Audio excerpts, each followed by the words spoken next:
오늘 말씀의 제목은 본문에 있는 그대로 보이지 아니하는 하나님의 형상, 하나님의 형상. 하나님의 형상이라고 하는 단어는 창세기에 먼저 나오죠. 우리를 하나님께서 자기 형상대로, 하나님의 형상대로 빚으셨다 그랬어요. 그래서 헬라어 성경에는 이코나라고 써 있는데 영어에서 그대로 받아갖고 아이콘 이렇게 말하고 있고요. 우리가 늘 매일 보는 겁니다. 그렇죠? 컴퓨터 모니터 열면 그 윈도우 창에 아이콘들이 많이 있어요. 이렇게 조그맣게 형상들이 있어요. 그래서 마우스로 쫙 움직여서 커서를 거기다 갖다가 딱 대죠. 그러고 나서 한번 클릭하게 되면 불러오기가 돼요. 그래서 이 아이콘, 이 형상 속에, 형상은 껍데기만 있어요. 그렇죠? 파일의 제목 타이틀만 있어요. 내용은 볼 수가 없어요. 근데 그걸 탁 건드리면 그 속에서 내용이 쫙 나와요. 그 속에 본론이 나와요. 우리가 하나님의 형상이에요. 그렇죠? 하나님이 건드리시던, 성령이 터치하시던, 마귀가 와서 시험을 하게 해서 나를 유혹하고 건드리던 이 속에 하나님의 형상이니까 뭐가 나올까요? 말씀이 나오고, 기도가 나오고, 찬양이 나오고, 감사가 나오고, 할렐루야. 여기서 쓴물이 나오고, 욕이 나가고, 독이 나가고, 저주가 나가고, 한 입에서 단물과 쓴물이, 찬양과 저주가 날 수 없다고 성경은 말하고 있는데 신기하지요? 우리는 성경을 뛰어넘어서 그렇게 되니까요. 신통맹통 방통한 것 가운데 하나인 것 같아요. 그래요. 우리는 하나님의 형상입니다. 성령이 터치하시던, 악령이 시험하던 우리를 건드리면 여러분 안에 하나님의 형상이 그대로, 하나님의 본질이 그대로 드러날 수 있기를 바랍니다. 그래서 찬송이 나오고, 기도가 나오고, 하나님의 말씀이 나오고, 사탄이 와서 40일 동안 금식해서 배고픈 예수님에게 찾아와서 건드리잖아요.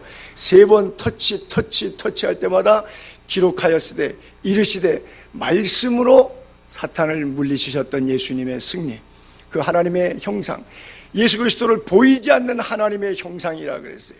그 예수가 오늘 우리 속에 들어오셔서 작은 예수로, 그리스도인으로, 성도로 이 땅을 우리가 살아가고 있음을 믿습니다. 그러므로 우리 모두 하나님의 형상, 하나님의 모습이 우리 안에 있게 되기를 바랍니다. 계속 골로새서 강해를 시작하면서 이 골로새 교회는 말씀드렸다시피 사도 바울이 가지도 않았고 개척하지도 않은 교회예요.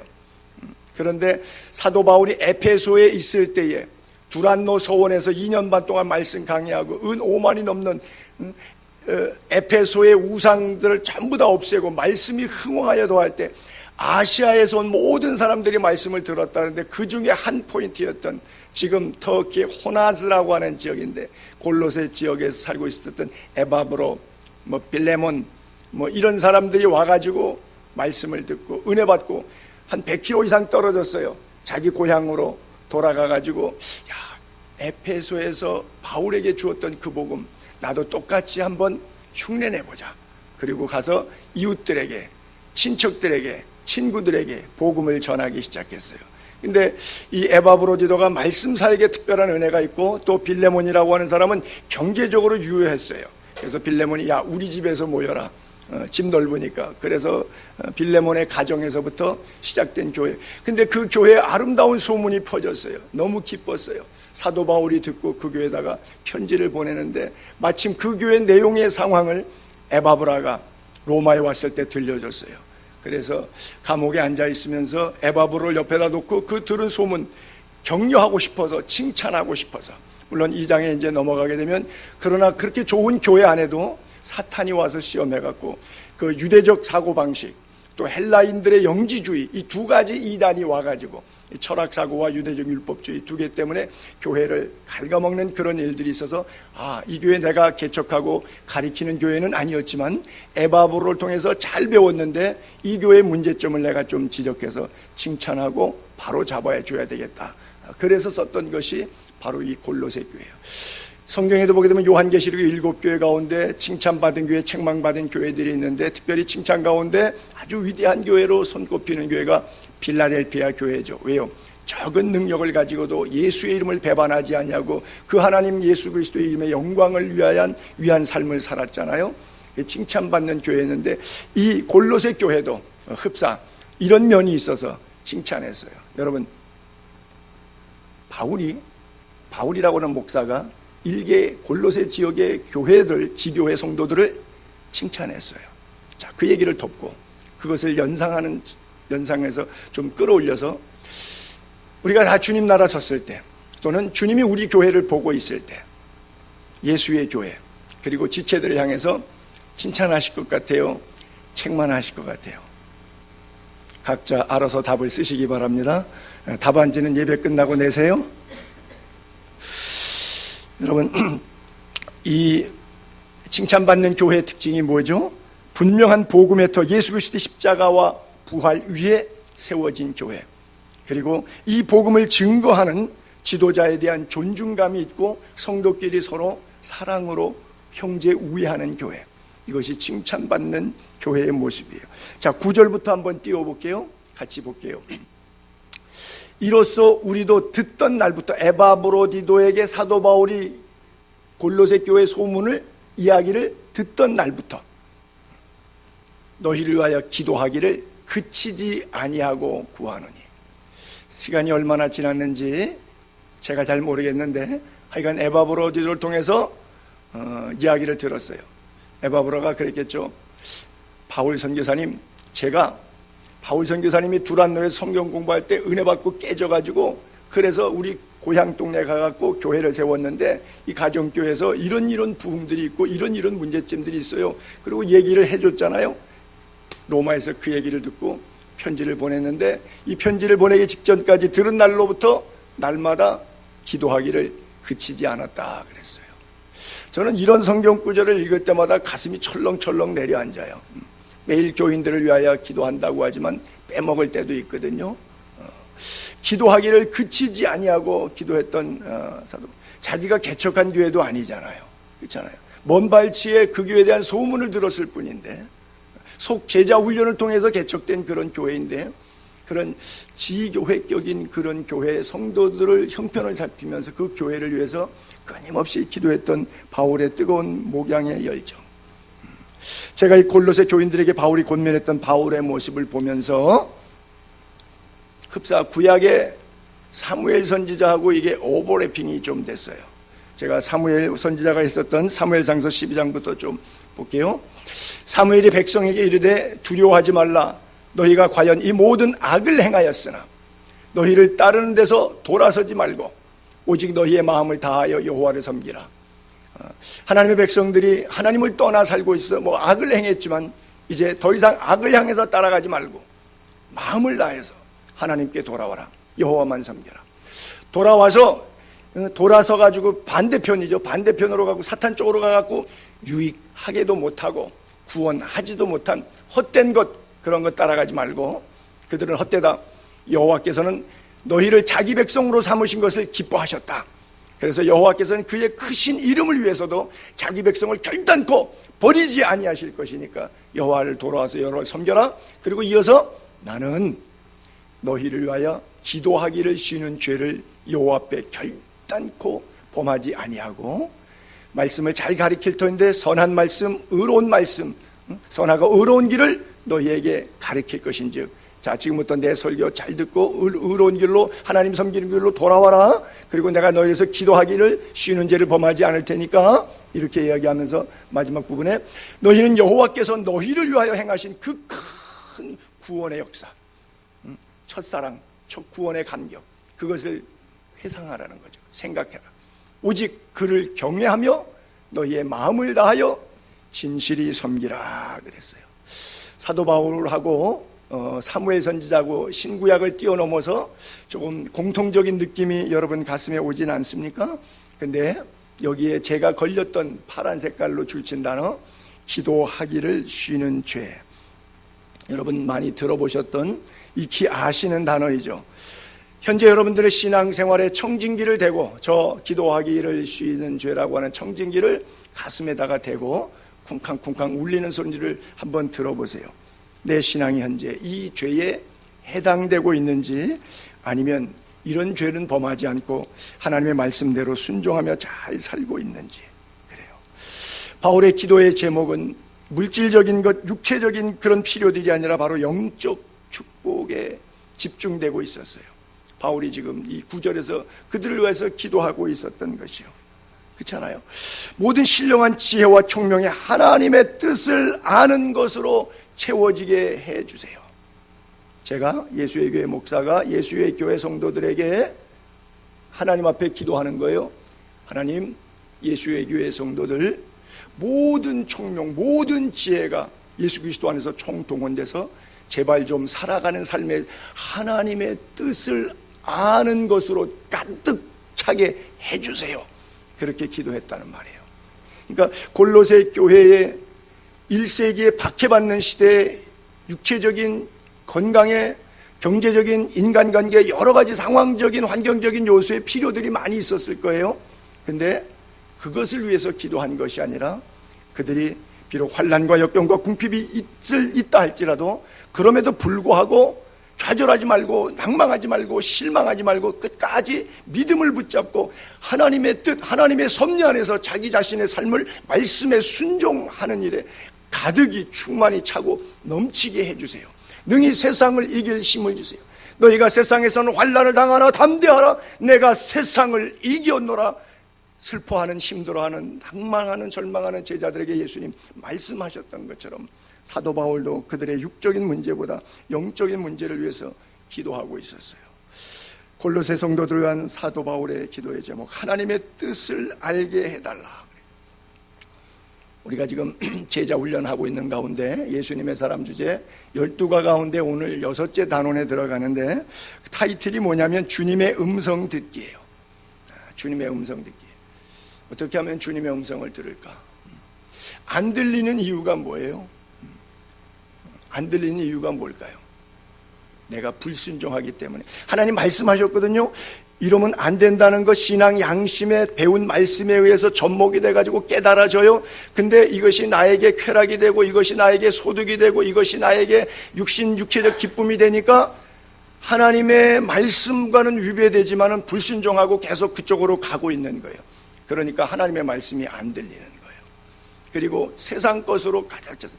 여러분 커피숍 같은데 저도 간혹 가지만 목사님들이 앉아서 얘기할 때 스피커가 있으면 이 음악 소리 때문에 소리가 잘 안 들려요. 그래서 커피숍 목사님들 들어가면 어디를 두리번거리냐면 스피커가 잘 없는 구석을 찾아요. 왜? 하도 소리가 많이 들으니까 본래 목소리가 의견 교환하기 힘들어요. 여러분 세상의 소리, 유혹과 정욕과 세상에 주는 순간적 찰나적 기쁨의 소리로 그런 환상과 그림으로 내 영혼이 다 오염되어 있는데 하나님의 순수한 말씀이 아무리 강력하게 임한 내 안에 벌써 가득 찼는데 들어갈 수 있을까요? 들어가기 어려워요. 주님의 음성을 들으려면 우리가 날마다 회개하고 날마다 성경 읽고 날마다 기도하는 삶 속에 들어가야 될 줄로 믿습니다. 그래요. 10절을 한번 볼게요. 주께 합당하게 행하여 범사에 기쁘시게 하고 모든 선한 일에 열매를 맺게 하시며 하나님을 아는 것에 자라게 하시고 그래요.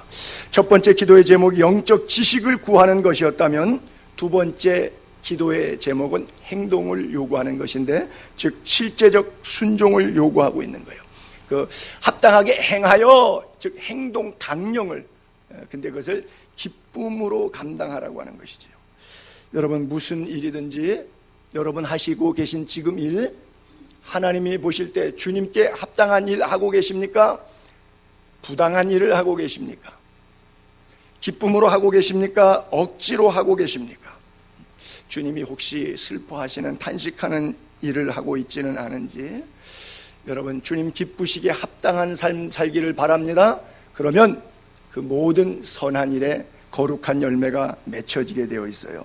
그 거룩한 열매가 자꾸 반복이 되면 자동적으로 하나님의 뜻은 이것이구나. 그리고 하나님을 아는 것에 대해서 더 철두철미하고 확실하게 될 수가 있는 거예요. 여러분 어린아이들은 선악을 잘 구분하지 못합니다. 그렇죠? 그래서 부모가 뭘 좋아하는지 모르고 내 욕심만 채려요. 근데 아이가 자라고 성숙해지면 이거는 부모가 싫어하는 거다, 슬퍼하는 일이다. 이건 부모님 기뻐하시는 것이다. 이거를 알게 돼요. 그래서 아주 유치한 신앙이라는 것은 내 기쁨, 내 만족에 집중하는 신앙이 유치한 신앙이고, 하나님의 영광을 위해서 나를 쳐서 복종할 수 있는 그런 믿음이라고 하는 것은 성숙한 그리스도인들의 모습이에요. 처음부터 어른이 되는 경우는 없기 때문에 아이 시절을, 영적 도의 초보의 단계를, 육에 속한 사람의 모습에서 영으로 가는 사람의 과정의 성화의 단계를 누구나 겪게 되겠지만, 여러분들의 스텝이 몇 번째 계단에 올라와 있는지는 모르겠지만 바라기는 모두가 한 층씩 더 올라오게 되기를 바랍니다. 더 성숙해지게 되기를 바랍니다. 교회 나와서 내 기쁨, 내 기도의 제목, 내 감정의 만족함을 위한 부르짖음보다 하나님 나라와 주의 영광을 위해서 구하게 되기를 바랍니다. 우리가 찬송가 453장에도 그런 가사가 있거든요.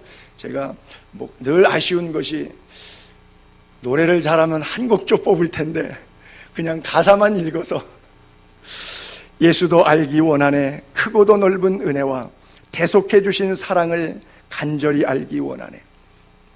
성령이 스승 되셔서 진리를 가르치시고 거룩한 뜻을 깨달아 예수를 알게 하소서. 내 평생의 소원, 내 평생의 소원, 대속해 주신 사랑을 간절히 알기 원하네. 할렐루야. 여러분, 제가 질문할게요. 대답은 하지 마시고, 여러분 교회 지체 안에서 남을 섬길 때 기뻐요? 남에게 섬김을 받을 때 기뻐요?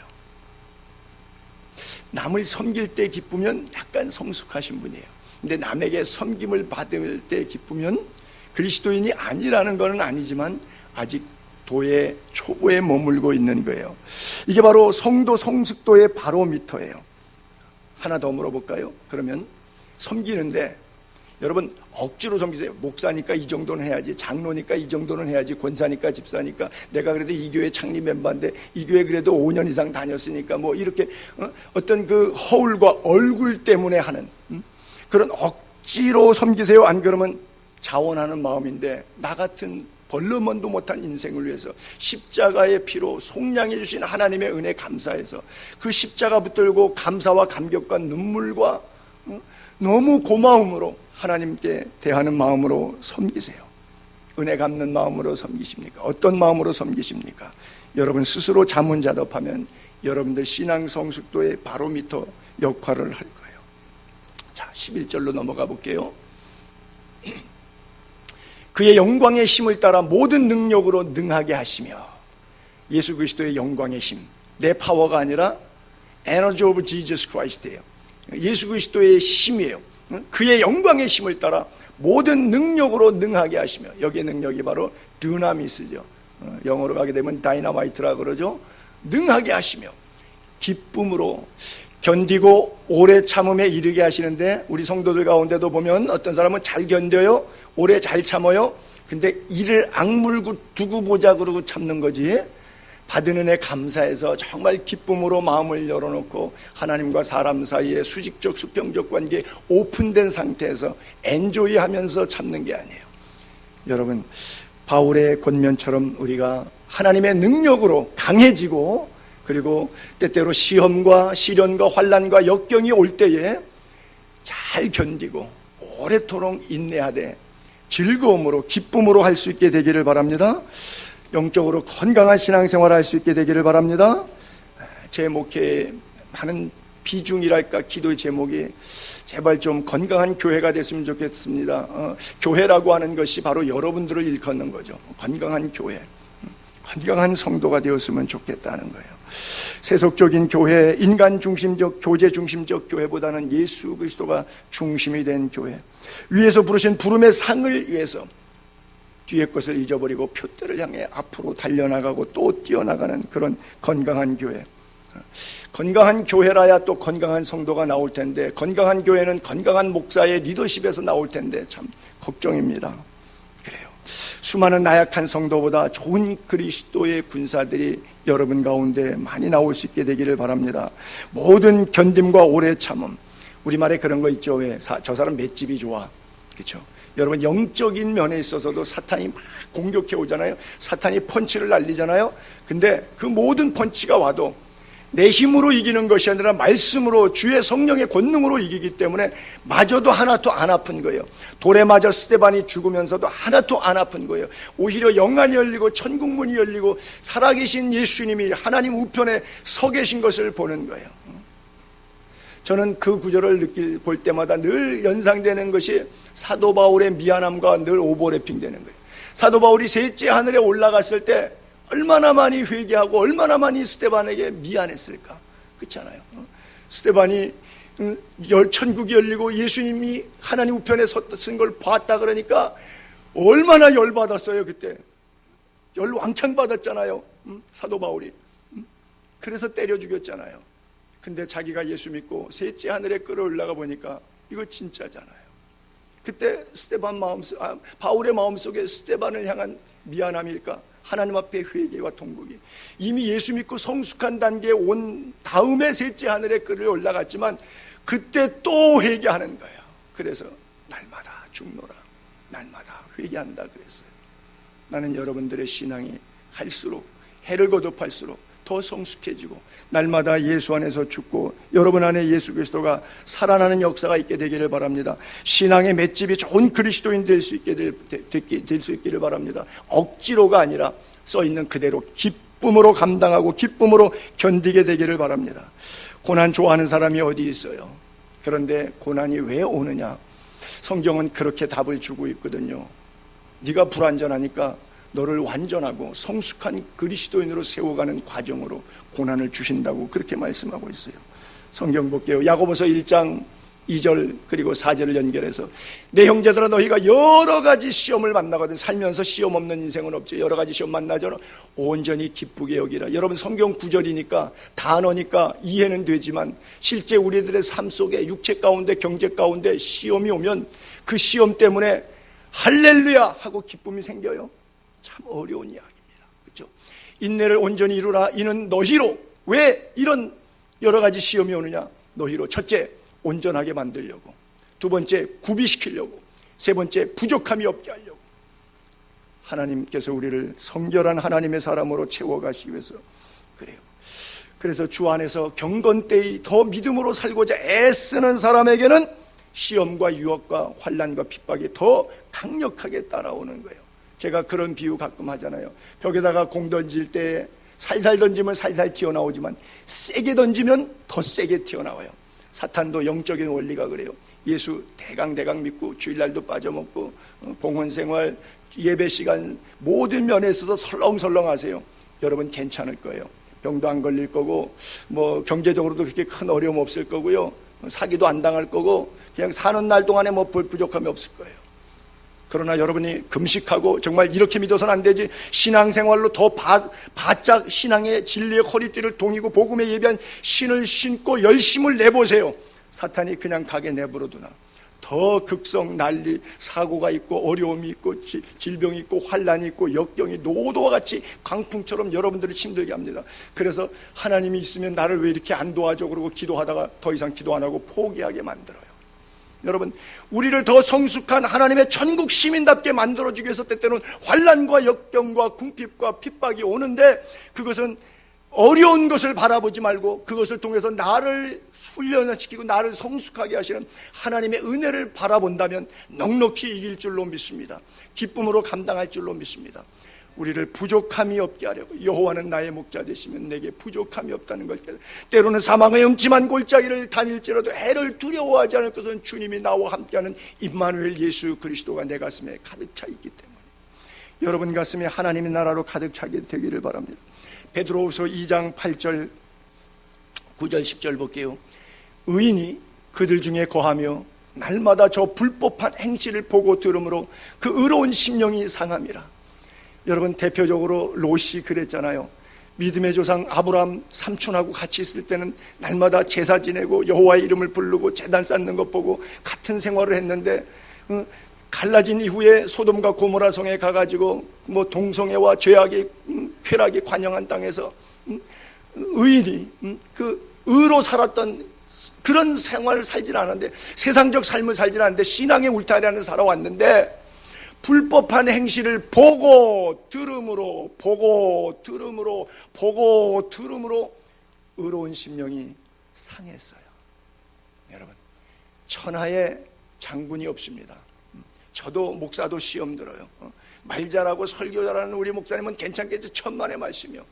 자꾸 반복돼서 듣고 보면 나도 시험 들어요. 그 누구도 천하에 버틸 인간이 없어요. 왜? 성경에 저렇게 써 있어요. 의로운 심령이 마음이 상했어요.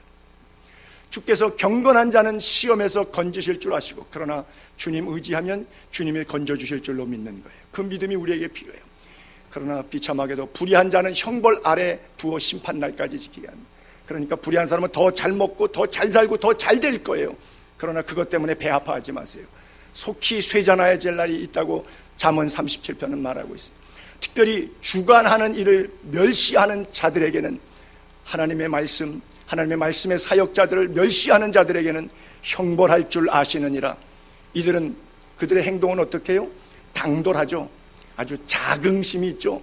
또 뭐 두려움도 없어요. 겁도 없어요. 떨지 않죠. 또 어떻게 해요? 영광 있는 자들을 비방하거니와 그래요. 계속 이런 형태로 나가요.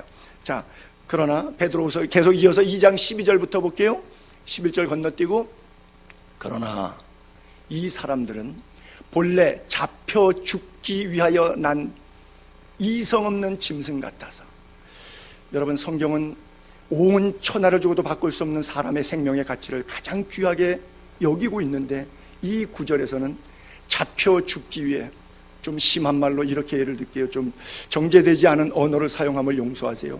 보신탕집으로 끌려가는 개처럼 그렇게 써 있는 거예요. 저걸 달리 해석해서 각색하자면 그렇게도 읽어지는 거예요. 본래 잡혀 죽기 위하여 난 이성 없는 짐승 같아서 그 알지 못하는 것을 비방하고 그들의 멸망 가운데서 멸망을 당하며 불의의 값으로 불의를 당하며, 그런데도 뭐해요? 사는 날 동안은 낮에 즐기고 노는 것을 기쁘게 여기는 자들이래. 이것이 곧 점과 흠이라 그랬어요. 엔조이해요. 마음껏 세상 끝날까지 그냥 오늘은 먹고 마셔라, 내일이 지옥 간다고 할지라도 오늘은 내 생의 천국이다. 그리고 즐기고 노는 것을 기뻐하는 자들이에요.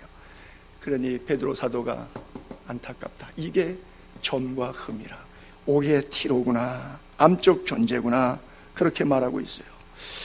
그러나 십자가 영광을 아는 사람은 이 환난 역경 모든 시험 고난을 기쁨으로 견디고 참고 인내합니다. 여러분, 이 고난을 이기는 방법들이 종교마다 있죠. 불교에서는 어떻게 이겨요? 수행을 하죠. 뭐 동안거, 하한거, 여름에 100일, 겨울에 100일 동안 안에 들어가서 5강 갖다 놓고 문 바깥을 나가지 않고 면복 수행을 합니다. 참선을 행합니다. 그렇게 해가지고 이 고난의 문제, 육신의 해탈을 해보려고 그래요.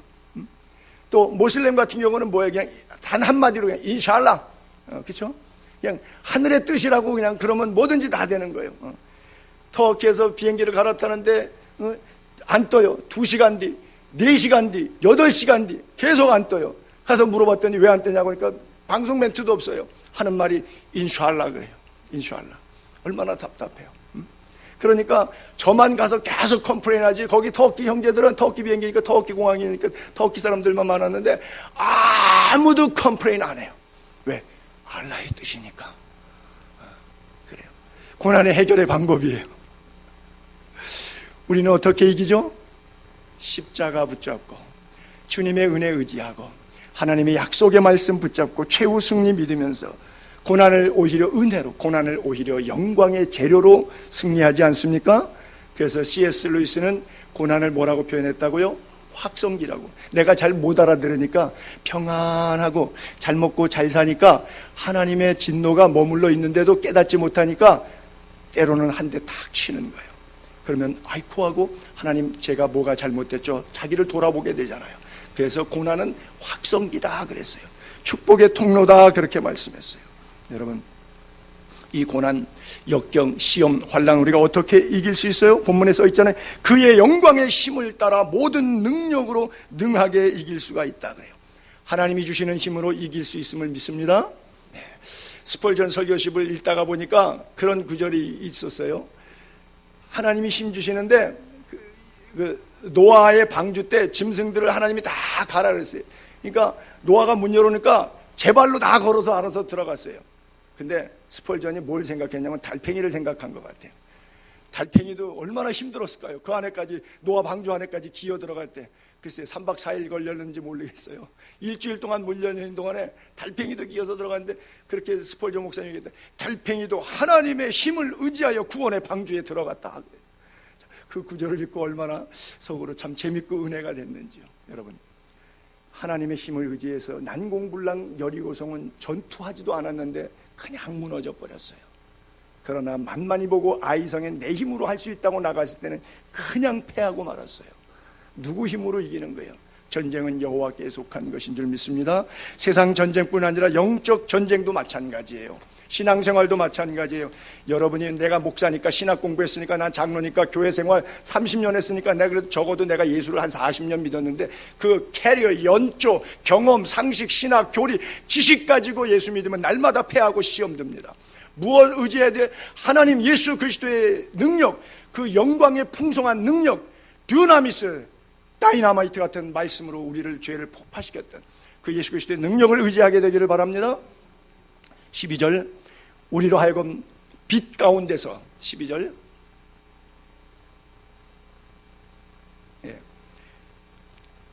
본문 12절로 넘어갈게요. 우리로 하여금 빛 가운데서 성도의 기업의 부분을 얻기에 합당하게 하신 아버지께 감사하게 하시기를 원하노라 그랬어요. 빛 가운데서.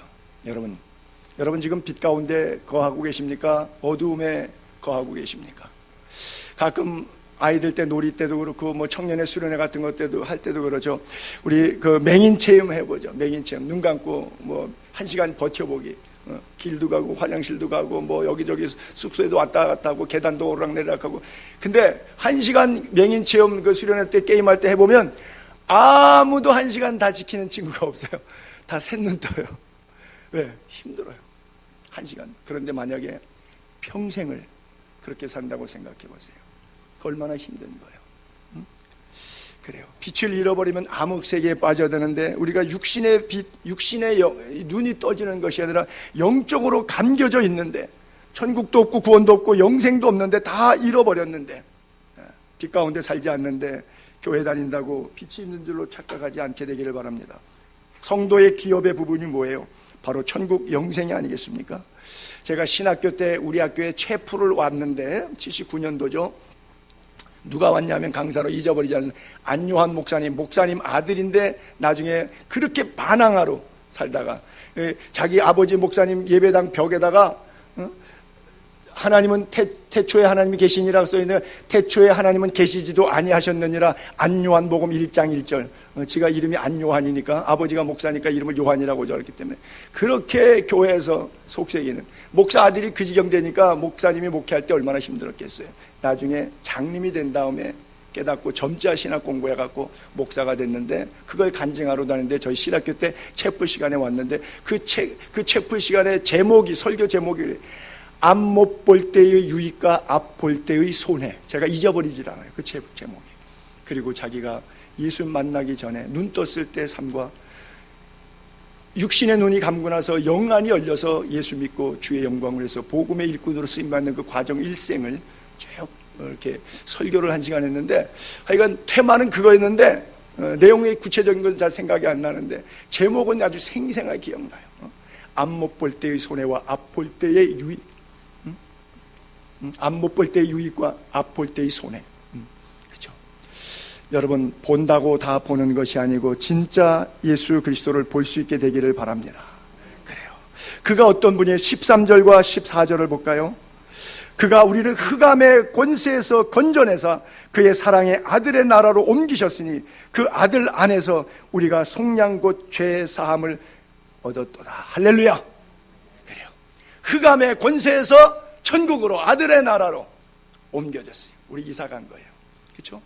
아직은 살아있지만 우리가 죽는 날 우리는 또 우리의 영혼이 이사 가는 거예요. 그 아들 안에서 속량 곧 죄 사함을 얻었도다. 여러분, 인간의 모든 문제 중에서 가장 심각한 문제가 뭐예요? 경제 문제예요? 건강 문제예요? 정치 문제예요? 교육 문제예요? 아니에요. 죄 문제예요. 제가 어저께 인터넷 들어가서 세월호 때 몇 명이 배를 타고 있었는지를 한번 쳐봤어요. 그랬더니 476명이 세월호에 타고 있었더구만요. 그래서 172명이 구조되고 304명이 사망한 것으로 통계가 나와 있더라고요. 생각해 봤어요. 172명, 304명 같은 배를 타고 그 배가 뒤집혀서 죽어가는 상황을, 누구는 구원받지 못했고 누구는 구원받았어요. 구조되고 구조되지 못했어요. 이유가 뭘까? 아마 포지션 차이였겠죠. 참 럭키하게도 어쩌쪽 방향 쪽에 캐빈 객실에 머물렀느냐에 따라서 상황은 좀 달라졌을 거예요. 제가 그래서 삼풍백화점도 또 쳐봤어요. 1995년도니까 벌써 한 23년 전에 삼풍백화점 무너졌더라고요. 한 1,500명 정도의 사람이 거기 있었는데 거기 부상자가 937명으로 나와 있고 사망자가 502명으로 나와 있어요. 몰랐는데 세월호보다 더 많이 죽었더라고요. 세월호는 304명인데 여기는 502명이 사망한 것으로 되어 있어요. 그림, 사진, 뉴스 아마 잔상기억법으로 그대로 남아있을 거예요. 삼풍백화점 그 그림이. 어떤 사람은 살았고 500여 명은 거기서 그냥 묻혀 죽었는데 무슨 차이였을까요? 포지션 차이였겠죠. 어떤 위치에 있었냐.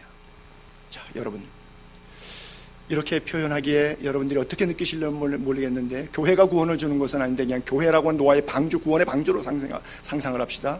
교회 안에 머물고 살고 있는 자, 그리고 교회 밖에 머물고 있는 자, 시간이 지나면 어떤 결과가 올지.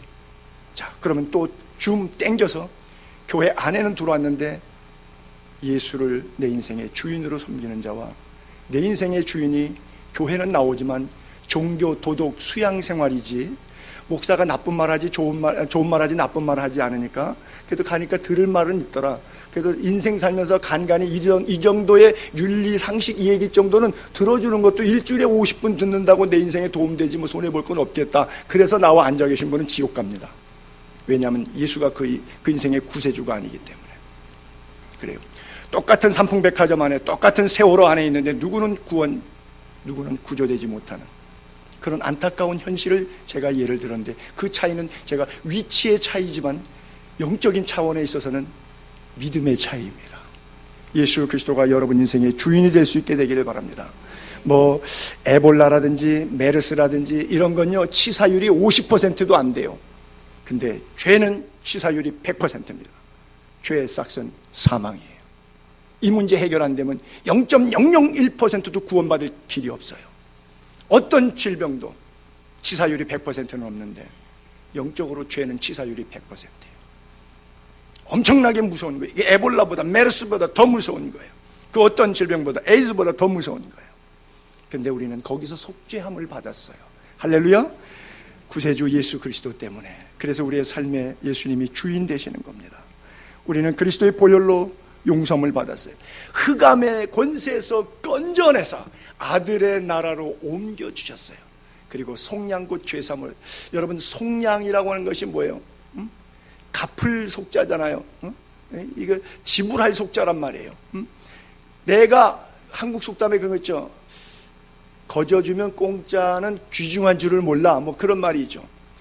너무 귀중하니까 생명 안 보이잖아요. 귀중하니까 공기, 이런 것들을, 산소 이런 것들을 하나님이 그냥 주시니까 너무 귀중한, 이거 없으면 그냥 당장 1분도 없으면 죽어버리는 건데 너무 귀중한 것들을 예수 그리스도의 십자가의 보혈로 믿음으로 구원은 너무나 쉬운 구원을 우리에게 주었더니 우리가 여기에 대한 구원의 은혜와 감각이 없는 거예요. 그 고마움이 없는 거예요.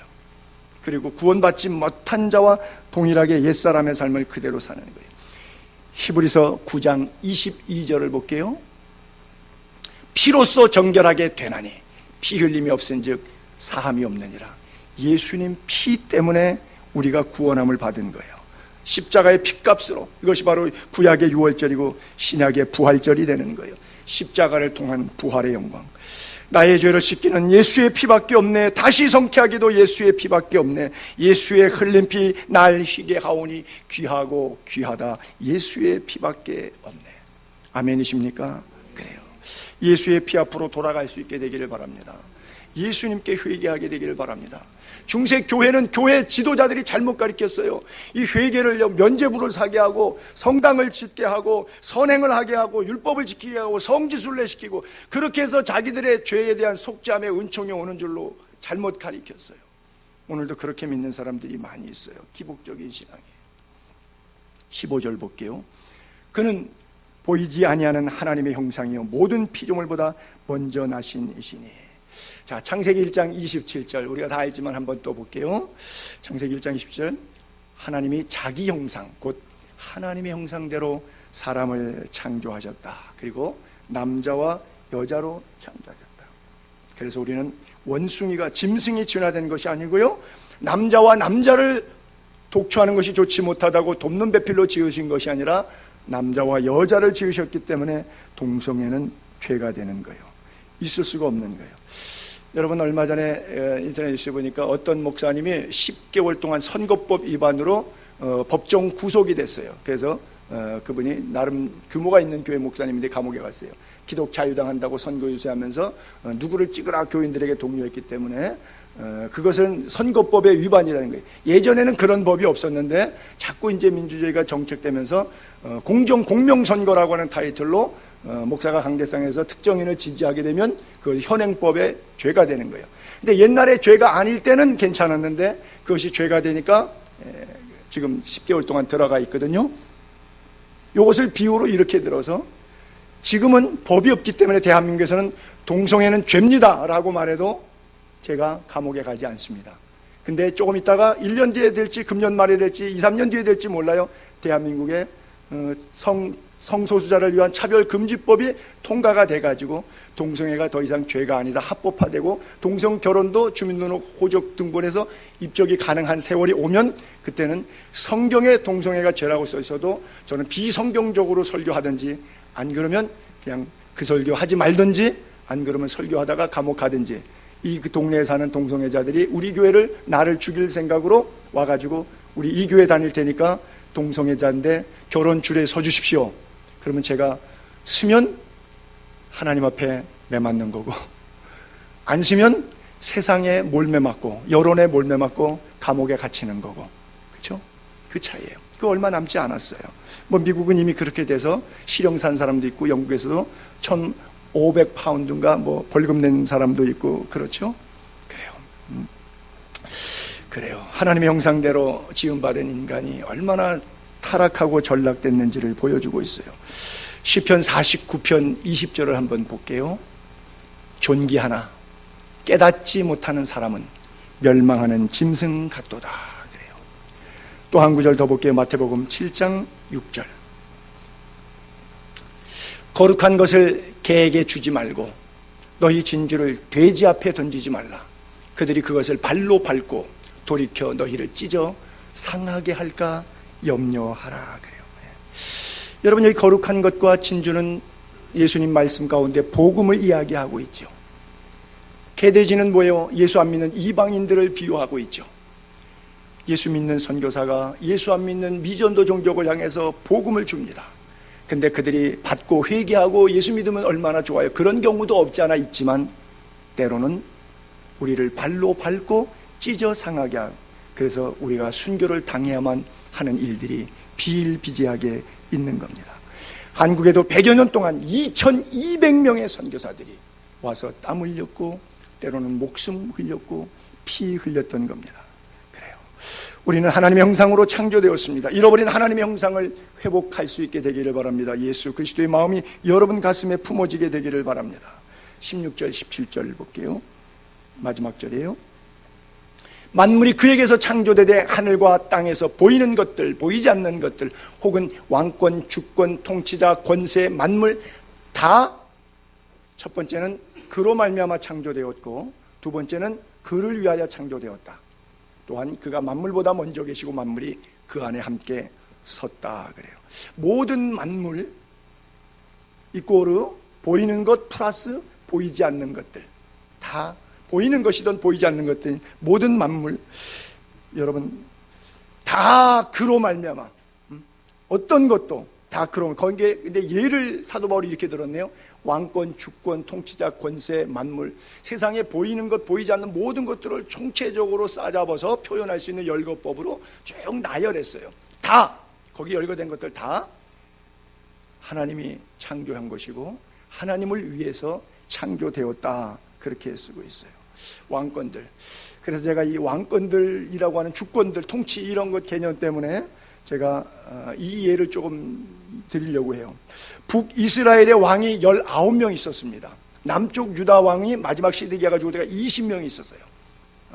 토탈 39명의 왕이에요. 근데 열왕기상하, 역대상하 쭉 읽어보면 어떻죠? 왕들이 한결같이 잘 나가다가 삼천포로 빠진 왕이 있고, 아야 태초부터 하나님 없이 사는 그런 사람들도 있고, 모두가 왕 되기 전엔 겸손했는데 사울 왕 같은 경우도 그런 케이스고요.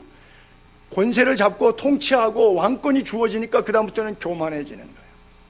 그래서 이때를 위함이 아닌가, 죽으면 죽으리라 같은 에스더의 마음이 아니라 내가 왕 됐으니까. 저는 우리나라 한국 짧은 역사 가운데 이승만 장로님, 김영삼 장로님, 이희호 장로님, 이명박 장로님, 역대 장로님 가정에서 정권을 많이 잡았어요. 그들이 정말 에스더서를 날마다 한 번씩이라도 읽었더라면 나라가 이렇게 어렵지는 않을 것이라는 생각을 해요. 왜? 이때를 염행한 국민의 인기로 투표로 대통령 됐다고 생각하는 거죠. 대단한 착각이죠. 지금 같은 현행 대통령 예수 안 믿는 사람 같으면 그럴 수 있어요. 시민단체 지원이라든지 국민의 지원이라든지 이런 것을 등에 업고 대통령이 됐다 생각해도 오케이, no problem. 근데 적어도 자기가 장로잖아. 장로란 뜻은 뭐예요? 이미 언제 예수를 믿고 세례받고 집사되고 장로가 되니까 열흘 동안 하나님의 은혜를 상당한 세월 동안, 수십 년 동안 경험한 자예요. 그리스도가 그 안에 없다고 말하기 힘든, 없을 수도 있지만 말하기 힘든 그런 사람이에요. 그 사람이 어떻게 내가 대통령 된 것이 투표를 했다고 생각할 수 있어요? 하나님, 모든 주권이 하나님으로부터 온다고 믿고 이때를 위함이 아닌가, 하나님을 위한 통치를 해야죠. 39명의 북쪽에 19명, 남쪽에 20명의 왕조들 가운데 잘한 왕이 하나도 없어요.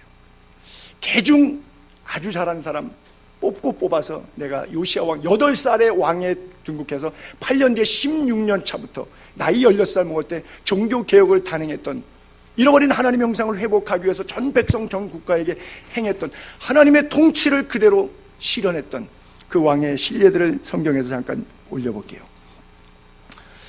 왕하 23장 2절. 왕이 요시야 왕입니다. 여호와의 성전 안에서 발견한 언약책, 모든 말씀을 읽어. 이게 토라입니다. 모세오경입니다. 이때 당시에는 신약이 없어요.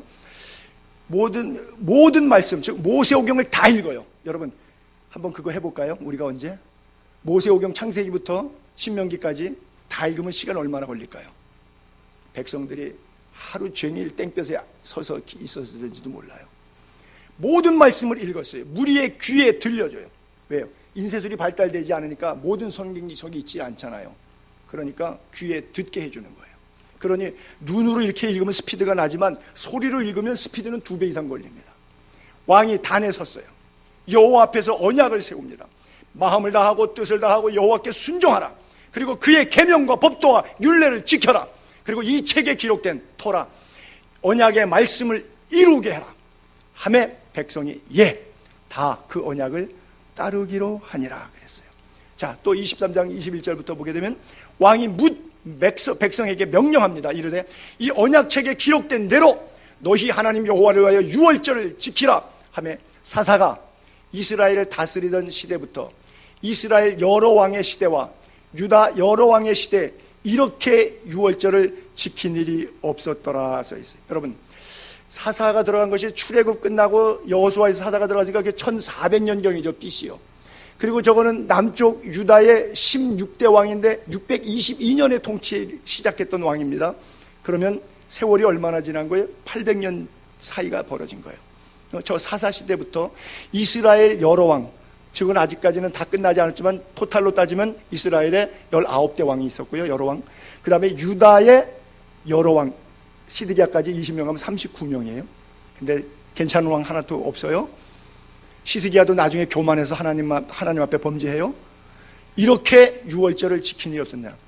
800년 만에 80년 만에가 아니라 800년 만에 유월절을 회복해요. 유월절이 뭐예요? 예수 피.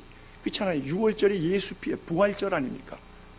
십자가와 부활을 그 의미를 백성들에게 선포해서 구원의 감사와 감격을 제사로 찬양했던 그 유월절, 그것을 800년 만에 회복한 왕이에요. 왕은, 권세는, 통치는 이것을 위해서, 이때를 위해서 부름받은 거예요. 여러분들에게 돈이 있습니까? 명예가 있습니까? 권세가 있습니까? 건강이 있습니까? 여러분들의 쾌락과 유혹과 짐승처럼 살라고 하나님께서 허락해 주신 것들이 아닙니다. 예수 그리스도의 영광을 위하여, 유월절을 위하여 만들어 준 겁니다. 그래서 이 왕을 이렇게 표현하고 있습니다.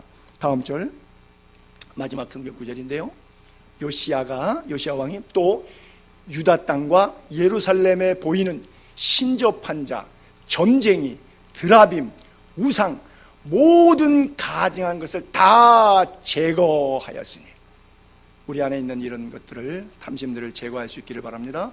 이 큰 대제사장 hil기야가 여호와의 성전에서 발견한 책에 기록된 율법의 말씀대로 실천한 거예요. 행동한 거예요. 이루려 함이라. 요시아와 같이 마음을 다하며 뜻을 다하며 힘을 다하며 모세의 모든 율법을 따라 여호와께로 돌이킨 왕은 요시아 전에도 없었고 후에도 그와 같은 자가 없었더라. 그래요. 여러분, 39명이 가졌던 그 절대 권력들, 얼마나 멋있는 자리였었습니까? 여러분들이 하나님께서 주신 은혜와 탤런트들, 얼마나 귀한 소명입니까? 우리들의 생에 두 번 살지 않습니다. 우리들의 생에도 전무후무한 이례적 생애를 살아갑니다.